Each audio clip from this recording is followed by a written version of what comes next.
Buenas tardes, tenemos el gusto hoy día de presentar a Daniela Muñoz, que viene de la Universidad Técnica Federico Santa María, donde realiza su ingeniería, cursando ingeniería civil matemática y en paralelo realiza cursos de magíster ya está en segundo año. Sus áreas de interés son principalmente análisis geométrico, trabaja bajo la dirección de Pedro Montero y Carolina Rey, y el día de hoy nos va a presentar su trabajo con su charla titulada Desigualdades de Sobolev en productos Word de esferas. Gracias. Ya primero quiero agradecer a Matías, que fue quien me invitó al seminario, y a Franco por toda la gestión, que fue muy grato. ¿Ya? Bueno, mi charla, bueno, voy a contar más o menos un poco sobre mi trabajo en lo que está trabajando con Pedro Montero y Carolina, que es de la tesis de magíster, ¿ya? Ya, entonces, bueno, vamos a ver primero el mapa de la charla. Primero voy a partir con una breve introducción sobre como algunos conceptos que vamos a necesitar y una motivación de por qué es como importante lo que estamos haciendo, por qué lo estamos estudiando y de dónde se nos ocurrió básicamente ver esto. Luego el estado del arte, qué es lo que se ha hecho. Luego el problema que nosotros formulamos y la estrategia que desarrollamos para poder trabajarlo. Y finalmente el desarrollo que llevamos hasta ahora todavía no está terminado, pero vamos por buen camino. Entonces, vamos a partir primero con dando una definición que es sobre geometría conforme. ¿Ya? Entonces, la geometría conforme va a ser el estudio de todas las transformaciones conformes, ¿ya? Es decir, son aquellas que van a preservar ángulos, ¿ya? Entonces, para como ver un poquito más como aterrizado esto, pensemos primero en un espacio vectorial real, como de toda la vida, ¿cierto? Si quieres, puedes empezar en un plano, no sé. Y vamos a tener dos productos internos sobre este plano o sobre este espacio, ¿ya? Y vamos a decir que G2, ¿cierto? Que es un producto interno, va a ser conforme a G1, si es que existe alguna constante positiva, tal que G2 puede ser escrita como esta constante por G1, que es el otro producto interno, ¿ya? Entonces tenemos que hay un producto interno que se obtiene a partir del otro, ¿cierto? Y lo primero que vamos a notar, ¿cierto? Que va a haber un cambio de escala, las longitudes van a poder variar, sin embargo los ángulos se van a preservar, que es lo que nos va a interesar. ¿Ya? Y bueno, aquí tenemos, por ejemplo, un ejemplito, ¿cierto? Tenemos un plano y lo podemos, ¿cierto? Eh, como no sé, como rotar quizás de alguna manera, o doblar, ¿cierto? Curvar. Y no sé si se fijan, pero claramente las distancias se pueden contraer o extender, ¿cierto? Pero los ángulos van a ser exactamente los mismos, ¿ya? Que eso es lo que va a hacer eso es lo que nos va a interesar, ¿ya? Y ahora vamos a ver cómo podemos como extender este concepto, pero a variedades, ¿ya? Entonces, si tenemos una variedad riemanniana, ¿cierto? Vamos a tener las métricas, que son como los productos internos en las variedades. ¿Ya? Entonces vamos a decir que una métrica G tilde se va a decir conforme a otra métrica, ¿cierto? Si va a existir ahora no una constante, sino una función, ya que va a ser suave y positiva, estrictamente positiva, tal que se tiene esto que está acá, ¿ya? Y en este caso, en general nosotros usamos esta U, ¿ya? Porque es como más conveniente para hacer los calculitos, ¿ya? Y de manera equivalente también podemos escribir la U como una exponencial, ¿ya? Entonces, para hacer el cambio conforme, lo que vamos a hacer es multiplicar por alguno de estos dos factores, que en general son los más cómodos de trabajar, ¿ya? Y ahora vamos a definir que el conjunto de todas las métricas conformes a G, ¿ya? Se va a llamar la clase conforme de G, ¿ya? Entonces no es nada más que, ¿cierto?, agarrar todas las G tilde, tal que pueden ser escritas de esta manera, ¿ya? Entonces, vamos a introducir ahora el problema de Yamabe, ¿ya? El problema de Yamabe trata de lo siguiente. Él se preguntó que si dada una variedad riemanniana ya cerrada, eh, se preguntó si es que existía, ¿cierto?, alguna función suave positiva, tal que la métrica conforme a la métrica original me entregue curvatura escalar constante, ¿ya? O sea, lo que nos interesaría es encontrar otra métrica, G tilde, tal que la variedad tenga curvatura escalar constante. Esa es la idea, ¿ya? Y el problema anterior, uno puede, bueno, se mostró que en verdad es equivalente a encontrar las soluciones de esta ecuación de acá, ¿ya? En donde acá, este es el operador de Laplace-Beltrami. Aquí tenemos la curvatura escalar de la métrica original, ya que no necesariamente es constante, y esto va a tener que ser igual a el lambda, que es la curvatura escalar, que sería como cuando uno cambia como por Getilda, ¿ya? Y sería equivalente a encontrar una solución de esta ecuación, ¿ya? Y después de formular este problema y tratar de resolverlo, se dieron cuenta que en verdad esta ecuación que estaba antes, ¿ya? Esta ecuación de acá, es la ecuación de Euler-Lagrange de un funcional, ¿ya? Que es justamente este que está acá, que se llama funcional de llamada, ¿ya? Y bueno, aquí tenemos que, ¿cierto? Tenemos el gradiente, ¿cierto? De la función, tenemos la curvatura escalar, y fíjense que está como dividido por alguna integral, ¿cierto? Que es como en algún LP, digamos. Es la norma de algún LP. Ya, entonces, vamos a tener este funcional que es importante. Ya, entonces ahí como que si lo pueden ahí retener un poquito.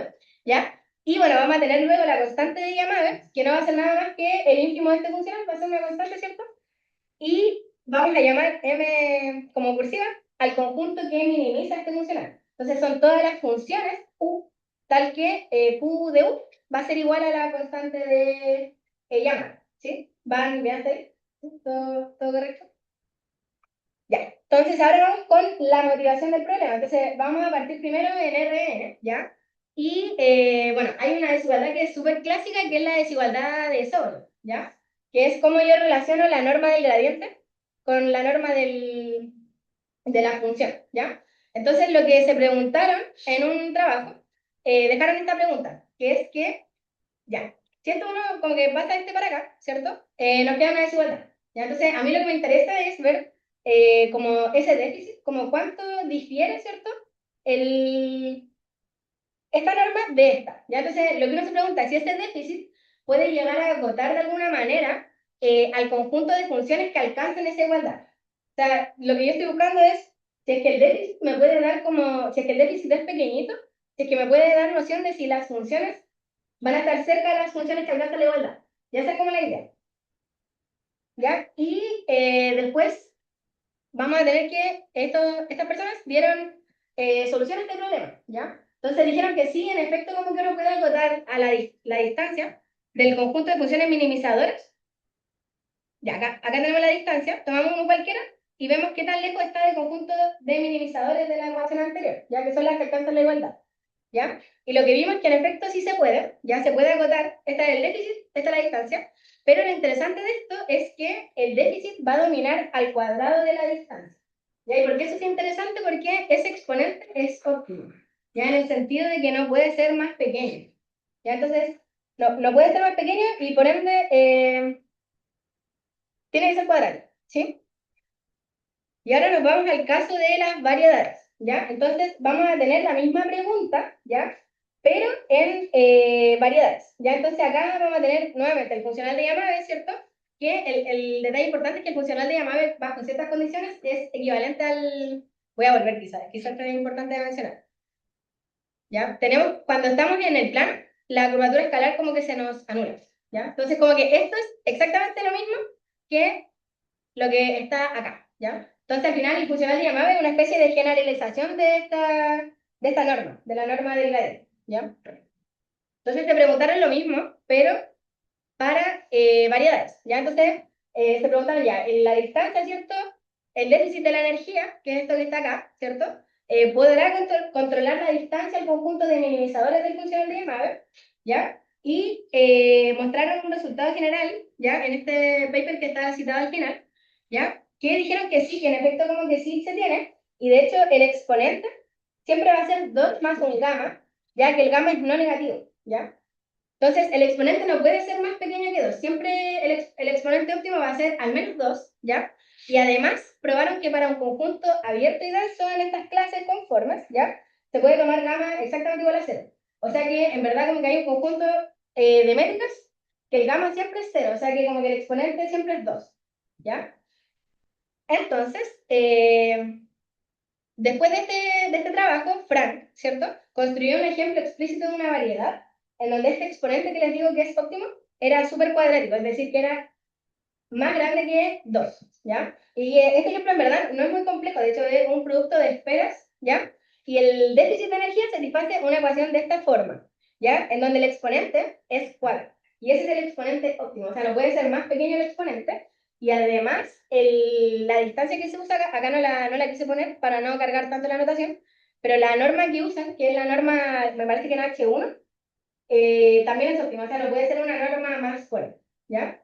Entonces, aquí se muestra que en verdad como que el comportamiento cuadrático de este déficit no va a ser universal, ¿ya? Entonces, hay variedades que como que se escapan como de esa como norma, digamos, y nos preguntamos, acá es como el problema, ¿cierto? Que queríamos estudiar, es si es que existe alguna otra variedad de Riemanniana en las que el déficit de este funcional de Yamabe domine, ¿cierto?, alguna potencia súper cuadrática de la distancia. Ya, o sea, que quiero encontrar variedades que hagan esta gracia que les mostré, pero con un exponente más grande, estrictamente más grande que 2. Y ahí aquí está como la ecuación en verdad que queremos ver. Entonces, lo que nosotros estamos buscando en verdad es una M, ¿ya? Una M que haga esto, justamente esto, ¿ya? Entonces, la estrategia del problema. Para abordar este problema necesitamos como buscar como alguna estructura que fuera como lo suficientemente flexible como para poder permitir este fenómeno, ¿cierto? Entonces nos enfocamos en una familia natural de variedades, ya que permite como introducir como algunos grados de libertad para poder como movernos, ¿ya? Y aquí es donde entra la noción del producto Wolf, ¿ya? Y bueno, es un producto porque, claro, el ejemplo que mostró Frank era un producto de esferas usual. Entonces dijimos, ya, quizás esto podría llegar a funcionar porque es un producto de variedades, pero no va a ser el producto usual, ¿ya? Lo que vamos a hacer es que vamos a agarrar dos variedades, ¿ya? Y el producto Word, ¿cierto? De estas variedades no va a ser nada más que agarrar la variedad producto, pero equiparla con una métrica distinta, ¿ya? ¿Cuál va a ser esta métrica? Vamos a tomar la primera métrica y le vamos a sumar la segunda, pero ponderada por una función, ¿ya? Y lo interesante de esto es que esta función va a depender solo de la primera variedad, ¿ya? Y va a ser estrictamente positiva, ¿ya?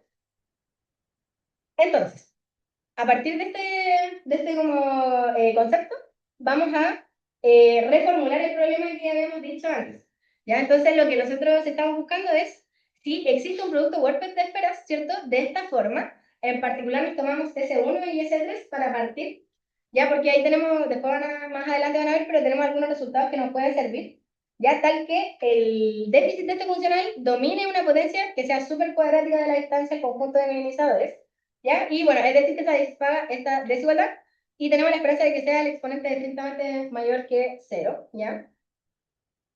Entonces, ya, a partir de esto, vamos con el tema de las medias, ¿ya? Entonces, la idea es, primero, ver si es que esto es, en efecto, como distinto a lo que es el producto usual de esperas, ¿ya? Esa es como la idea.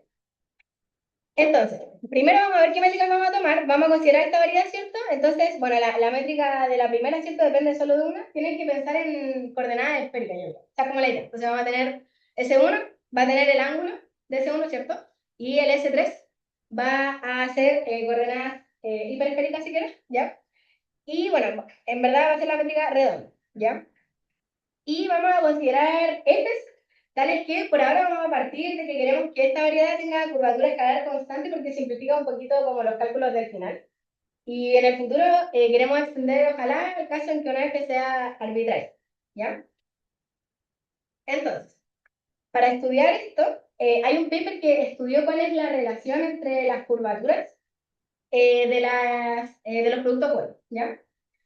Entonces, vamos a tener que, tenemos este teorema, ya que lo que nos dice es que si tenemos dos variedades, ¿ya? Tenemos variedad M, variedad N, bueno, la segunda es de dimensión 3, por eso como que tomamos S3, ¿ya? Tenemos que la segunda, ¿cierto? Tiene curvatura escalar positiva y constante, ¿ya? Entonces vamos a tener que si yo tomo un lambda cualquiera que es mayor que alguna constante, que si este lambda es la curvatura escalar de un producto Word para alguna función f, ¿ya? Esto va a pasar si solo si la curvatura de la primera variedad es constante. ¿Ya? Esa es como la idea. Entonces, si yo tengo, voy a como para hilar ideas, yo tengo la segunda variedad constante, ¿cierto? La primera, con curvatura escalar constante, la primera variedad va a tener curvatura escalar constante si solo si la segunda también la tiene, ¿ya?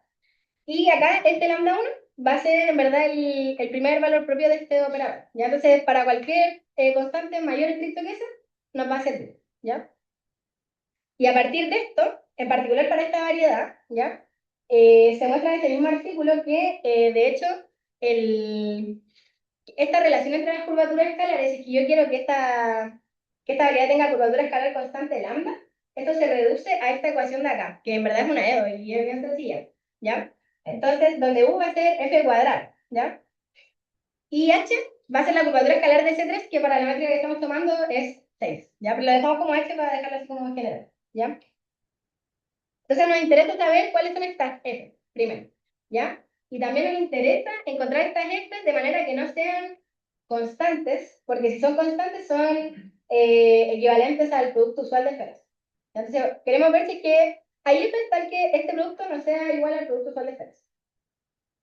Y en efecto vamos a tener que la ecuación anterior se puede interpretar, ¿cierto?, como un problema de valores propios.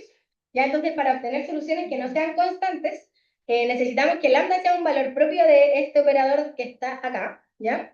O sea que va a ser de esta forma, ¿ya? Y en este caso las soluciones van a estar dadas por esto que está acá, ¿ya? ¿En dónde? Ya, voy a volver a la ecuación. Aquí está, ¿ya? Entonces, la idea es que primero tomamos la solución homogénea, que va a ser una constante, ¿ya? Que va a ser justamente esta constante de acá, ¿ya? Y después tomamos la solución, alguna solución como no homogénea, ¿cierto? Ah, no, esta es la solución homogénea y esta es la solución no homogénea, que es una constante, ¿ya? Y claro, vamos a tener que en verdad para cada lambda, ¿ya? Si se fijan, para cada curvatura escalar que yo me tome, voy a tener una familia de soluciones que de hecho es no numerable, ¿ya? Entonces existen infinitas variedades que no son reproducción de esferas, ¿ya? Y que se comportan como el producto bueno, ¿ya? Y en particular yo necesito, no sé si se acuerdan, pero que esta cosita fuera estrictamente positiva, ¿ya? Entonces para como paliar un poquito eso, lo que hacemos es que ponderamos la segunda parte, que es la parte que puede como variar, por una esto lo suficientemente pequeña para que hagan esto quede positivo. Entonces, dependiendo del A y del B, el S va a valer algo. La idea es que como que lo achique para que quede estrictamente positivo. Ya, entonces vamos a tener entonces que nuestras Fs que ponderan esta segunda métrica van a ser de esta manera que está acá. ¿Ya? Entonces, ahora vamos con el funcional de energía, porque todo el rato hablamos del minimizar el funcional, ¿cierto? Entonces, bueno, nuestro objetivo por ahora es encontrar condiciones sobre el conjunto de minimizadores de este funcional, ¿ya? Porque no sabemos cuál es, ¿ya? Y en el caso de las esferas, los minimizantes son funciones constantes. Entonces, como que cuando tienes el producto usual de esferas, los minimizantes son constantes, entonces es muy fácil trabajar, pero como acá ponderamos por una f, que depende de la primera esfera, esto ya no puede que no sean constantes, ¿ya? Entonces necesitamos encontrar, como que nuestro primer objetivo es encontrar el conjunto de minimizadores del funcional, que en este caso, no sé si se acuerdan, pero este estaba dividido como por algo. Ya en este caso no va a estar dividido porque le vamos a aplicar esta restricción para poder trabajar mejor el funcional. O sea, la parte de abajo va a ser 1, ¿ya? Y al incorporar esta restricción, ¿cierto? Mediante como multiplicadores de Lagrange, trabajando, llegamos a que la ecuación de Euler-Lagrange dada por este funcional va a ser esto que está aquí. ¿Ya? Entonces vamos a tener ahí el operador de Laplace-Beltrami. Aquí tenemos el lambda acá que sacamos antes. Y tenemos un multiplicador. ¿Ya? Entonces tenemos el mu que inicialmente va a estar en R. ¿Ya? Entonces, lo primero que vimos fue ver el signo de ese multiplicador. ¿Ya? Porque para más adelante nos interesaba saber si era positivo o negativo porque nos daba buenos resultados si es que llegara a ser positivo y en efecto lo es. ¿Ya? Entonces, si tenemos B que es un minimizador de este funcional y el mu es el multiplicador de Lagrange asociado, entonces vamos a tener que va a ser estrictamente positivo. ¿Ya? Y en verdad esto es un calculito bien sencillo. ¿Ya? Tomamos la ecuación, que es la ecuación de Euler-Lagrange, multiplicamos por B, ¿cierto? Y aquí nos va a quedar B a la cuarta. Y aquí bueno, nos van a aparecer términos, ¿por cierto? Entonces, este B a la cuarta, recuerden que habíamos puesto esta restricción de que la norma en L4 era igual a 1. ¿Ya? Entonces, este va a ser 1. Y este de acá, yo sé que estamos como con operadores en variedades, pero en variedades pasa casi lo mismo que en RN. Si quieren, uno puede como integrar por partes. ¿Ya? Y cuando integra por partes, les va a aparecer el término de borde. Y ese término de borde se hace 0 porque nuestra variedad no tiene borde. ¿Ya? Entonces, como no tiene borde, nos va a quedar solo la parte del gradiente. Ya que es como lo usual que uno hace en NP, ¿cierto? Y nos va a quedar que esto va a ser igual a esto, y por lo tanto el mu va a ser estrictamente positivo porque estamos igualando a cosas solamente que son positivas. ¿Ya? Entonces vamos a concluir que el mu va a ser estrictamente mayor que 0. Entonces eso nos va a servir para más tarde, y es un cálculo no muy complejo. ¿ya? Y ahora, esta es como la parte importante de lo que llevamos, que es sobre la simetría de los minimizadores. Yo les comenté que en la esfera, producto usual de esfera, los minimizadores son funciones constantes, ¿ya? Entonces, si nosotros lo que hicimos fue al final agregar una función entre medio, que depende pero solo de la primera variable. Entonces, lo que uno esperaría es que si yo veo los minimizantes sigan sin depender de la segunda variable. ¿Ya? Eso es como lo que uno esperaría, porque la F que nosotros integramos en verdad solo depende de la primera esfera. ¿Ya? Entonces tratamos de ver si es que en efecto se cumplía, y sí, sí se puede. Entonces, lo que hicimos fue probar que todo minimizador positivo de este funcional de energía, ¿cierto? En este producto de esferas, producto Word, ¿ya? Depende solamente de la primera variable. ¿Ya? ¿Y cómo lo hicimos? La estrategia en verdad es agarrar la ecuación que tenemos, que es como más o menos fea, ¿cierto? Porque tiene un término que es no lineal, que no es BQ, entonces molesta un poco, y lo llevamos a lo que conocemos, que es R4, así, con Fenoma, y ya, entonces como que lo paso más o menos, sí, sí, entonces pasamos primero del recubridor universal, entonces pasamos de S1 a R, ¿sí? Y después de S3 a R3. Entonces nos quedó, en verdad, nos va a quedar que esta cosita podemos como devolver como la ecuación a R4 y transportamos esta ecuación mediante cambios conformes, que ahí se conecta con la primera parte de la, de la presentación, y después aplicamos un teorema que es bien conocido, que es de Caparelli, Diaz y Sprock, que nos da un resultado de simetría en las soluciones. ¿Ya? Y con ese resultado de simetría, que lo voy a explicar ahora en un ratito, después nos devolvemos así los cambios de variables, y en efecto como que solo queda dependiendo de la primera variable, que era el t, ¿ya? Se pasa la identificación en el R4 en el origen. Ah, sí, lo que pasa es que tienes que pensar que esto es como una predicción estereográfica, entonces como que tenéis como un polo que como que no funciona. Es como la idea. Igual aquí van a estar los mapeos, mira. Y acá. Entonces aquí uno puede entender bien al tiro qué pasa. Entonces partimos al tiro del cilindro, ¿ya? Y tomamos un tau, ¿cierto? Que vive en R, y un W que vive en S3, ¿cierto?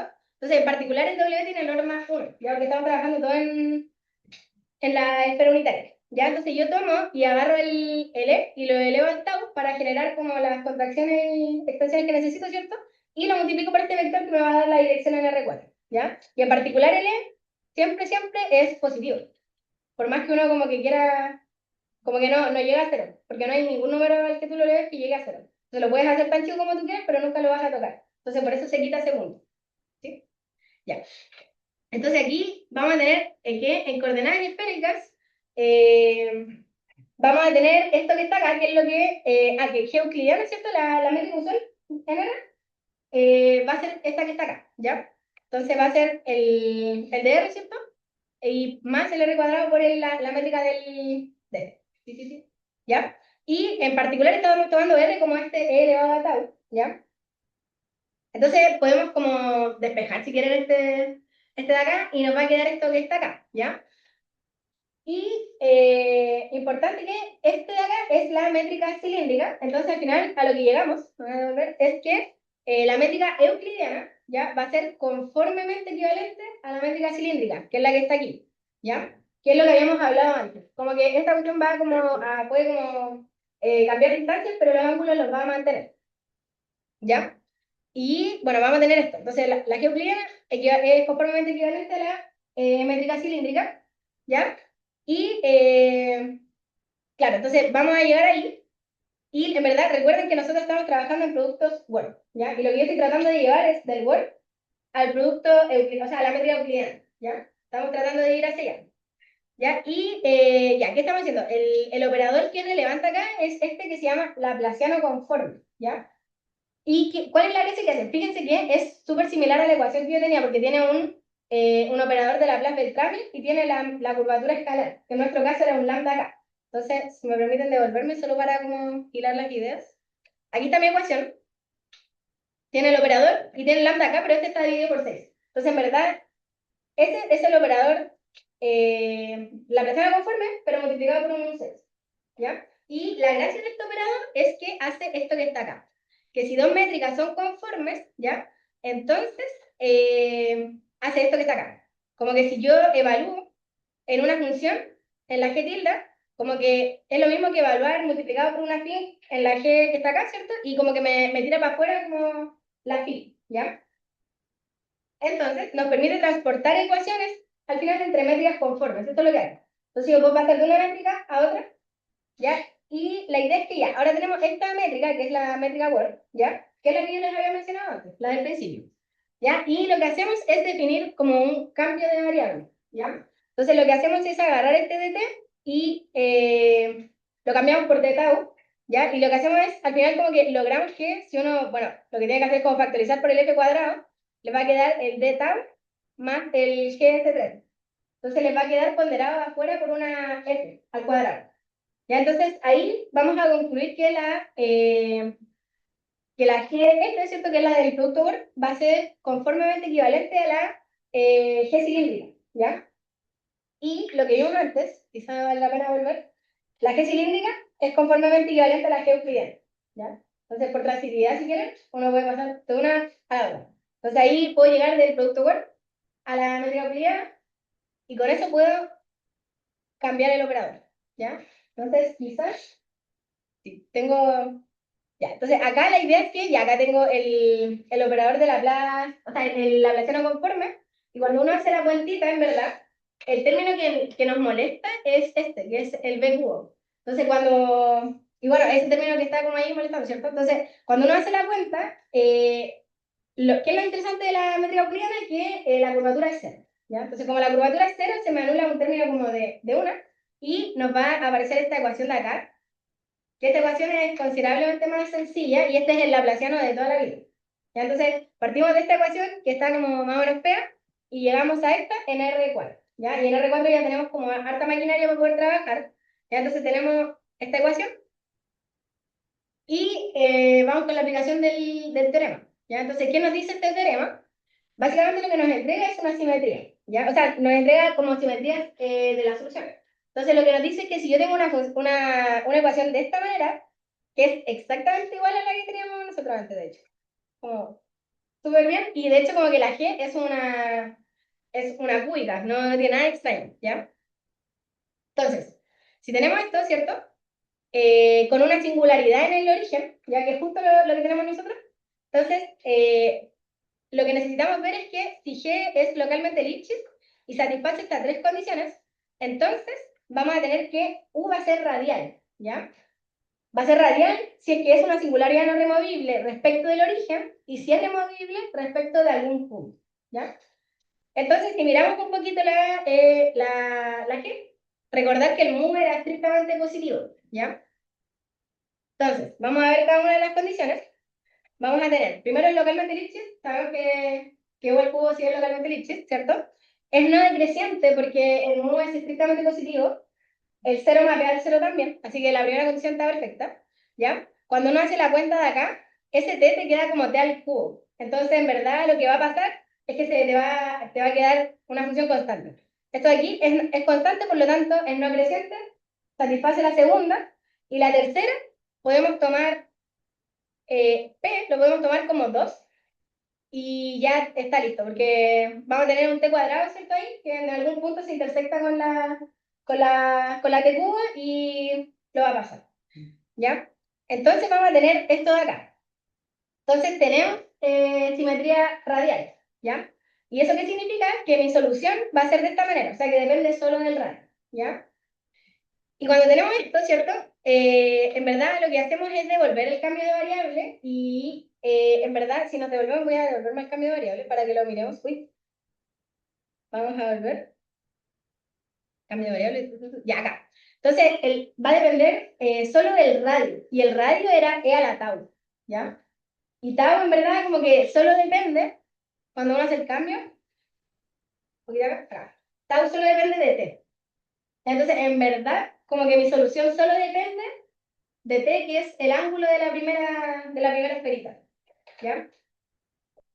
Entonces, vamos a tener que los minimizadores, a partir de este resultado y haciendo como los cambios devolviendo los cambios de variables, ¿cierto? Van a depender solo de la primera variable, que es S1, ¿ya? Y dado que el minimizador, ¿cierto?, no depende de la segunda, podemos reescribir nuestra ecuación que se va a reducir a una EDO, ¿ya? y es esta EDO que está aquí, donde recuerden que la F era conocida, de hecho es como la raíz es como una constante, más como un coseno y un seno, ¿cierto? ¿Ya? Y lo interesante de esto es que cuando la F es constante, nuestra ecuación se reduce a esta que está acá, que es justamente el caso estudiado por Frank. Entonces, el caso particular sí coincide con el trabajo que ha sido estudiado ya. Y nuestra ecuación ahora a resolver, si es que se puede, es esta que está acá, ¿ya?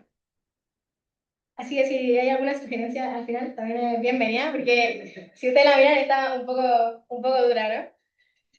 Sí, está un poco compleja, ¿ya? ¿Sí? Y recordar que lo interesante de esto es que como estamos trabajando en S1, al final, estas son todas funciones que son periódicas, son dos biperiódicas, entonces, claro, y quedó, por lo menos redujimos mucho la dificultad de la primera ecuación, ¿ya? Y bueno, ¿qué nos queda por hacer?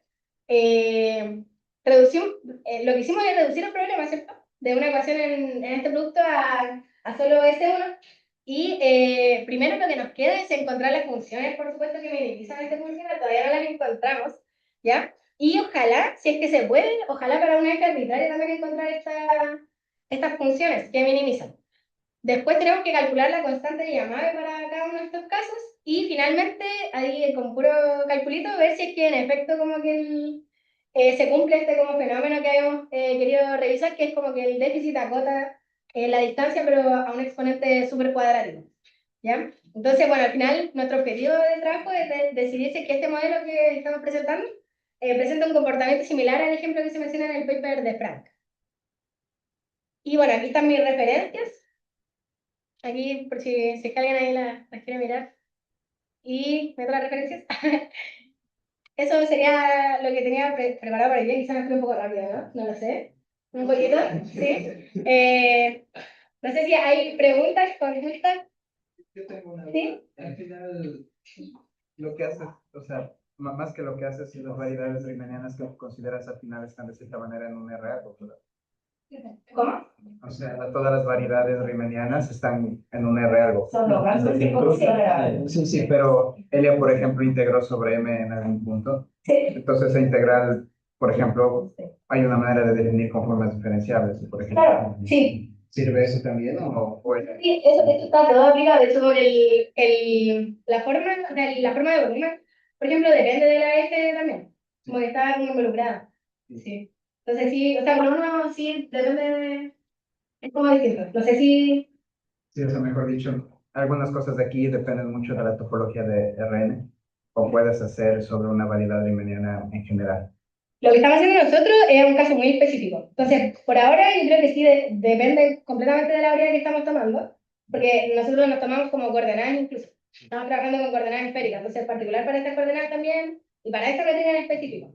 Entonces, sí depende, ¿no? Y después, de hecho, el objetivo ojalá es como tratar de extenderlo a algo más general. Aunque como localmente es un RN, podrían hacerlo localmente y después quizás con particiones de la unidad empezar a mover las cosas. Que es una buena idea, pero puede ser que. Bueno, las integrales de la variedad dependen de la topología de la variedad misma del mensaje. Ajá. Pues sí, no. Bueno, hay que pensarlo, pero nos quedamos con eso mejor, sí. Yo tenía también una pregunta respecto a lo del funcional llamado, ¿Sí? cuando definen el conjunto M, que es el conjunto de minimizadores. Sí.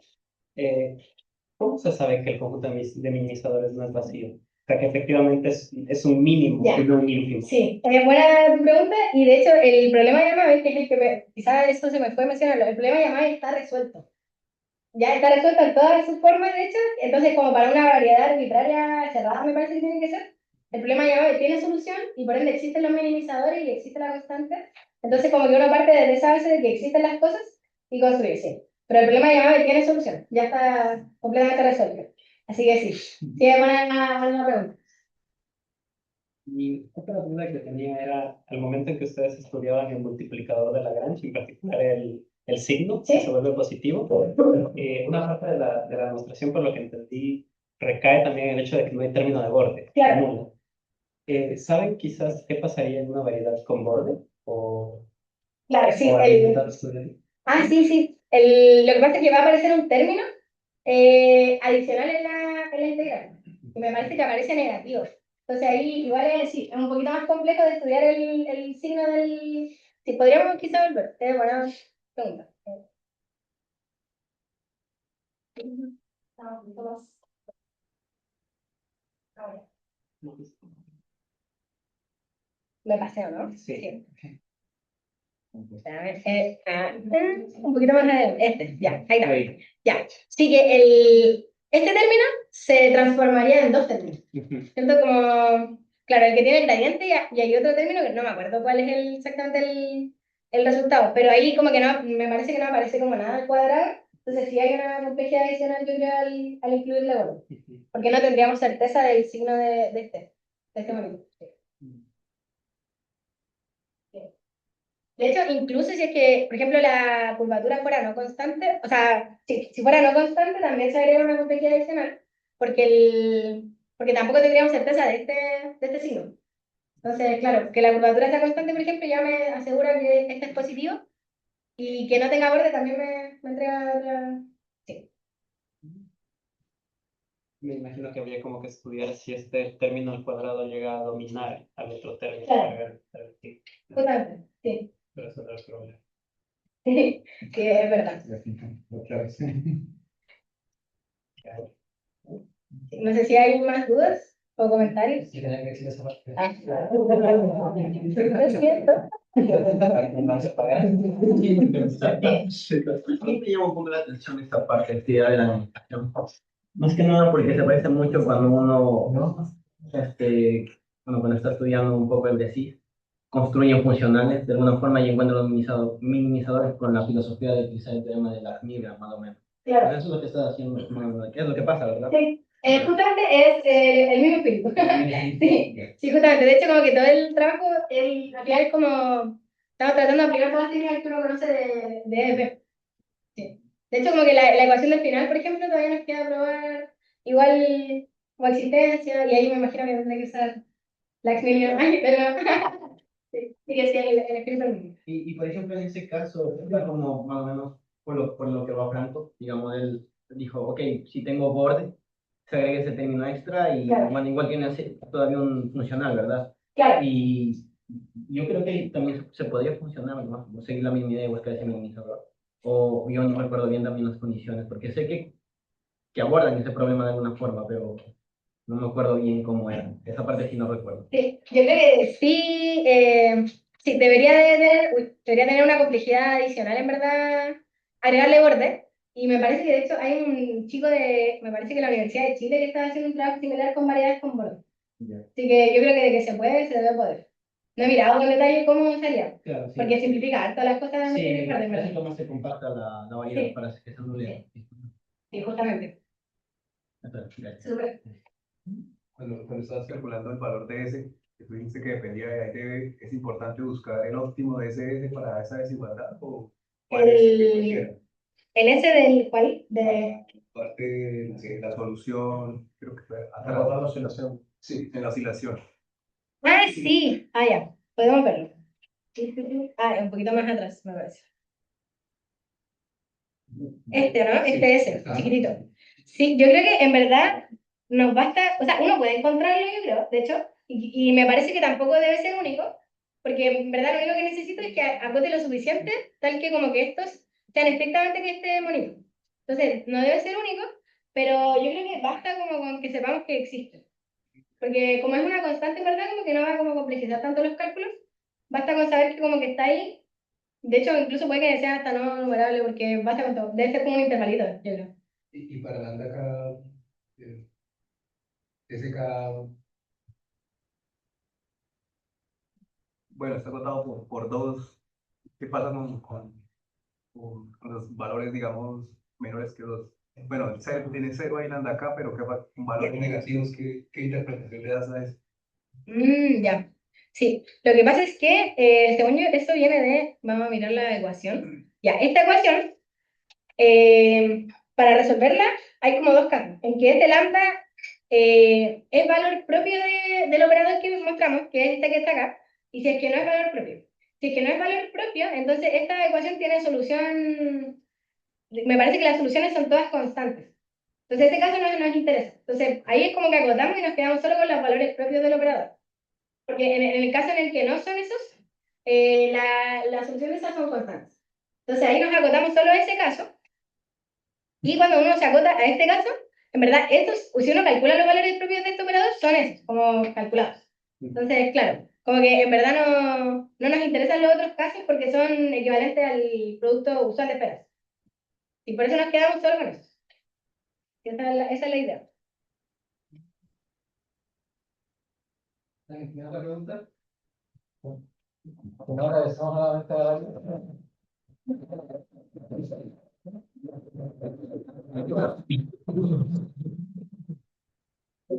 Están todos